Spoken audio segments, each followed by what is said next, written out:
एजाज़ी copy अफ़सानो Kaleem बुट। उफ़, एॾियूं एज़ाज़ी कापियूं! घर में पेर रखण जी जाइ न आहे ऐं ही माण्हू वरी रोज़ हिकु एज़ाज़ी कापी मोकिलियो छॾीनि।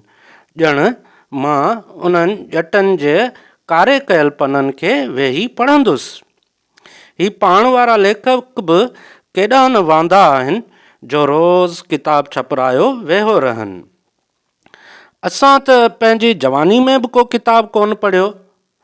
मिड़ई 8-10 हवाई तवाई मज़मून लिखी नकात थी पियासीं। हाणे वरी हिन उमिरि में किताब पढ़बा, सो बि एज़ाज़ी कापियूं।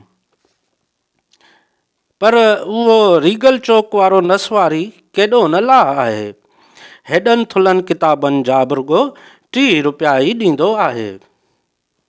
ख़ैर, what goes from our house, यानी पंहिंजे घरां छा थो वञे। ही आख़िर कॾहिं ईंदो जो उहे सभई एज़ाज़ी कापियूं रीगल चौक ते 30 रुपयनि में विकिरो करे अचां। उफ़, ही आख़िर कॾहिं ईंदो जो ही सभु एज़ाज़ी कापियूं कढी सघां। वरी जे खुटासीं त दोस्तनि खे इनबॉक्स में बटरिंग करे, यानी मखण हणी संदन ताज़े छपियल किताबनि जी एज़ाज़ी कापी घुरी वठबी। सिंध में अदीबनि जी का खोट आहे छा? गुज़िरियल 20 ॾींहंनि में 100-125 किताब त मिलिया हूंदा। मूंखे वरी कहिड़ा पढ़णा आहिनि।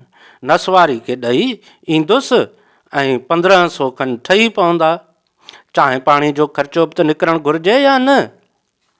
कंहिं पुछी वरितो त फ़तवा ॾेई छॾिबी ऐं पंहिंजे सीनियर हुजण जो फ़ाइदो खणी वठिबो। उफ़, ही आचर कॾहिं ईंदो ऐं कॾहिं हिननि एज़ाज़ी कापियुनि मां जिंद छुटंदी।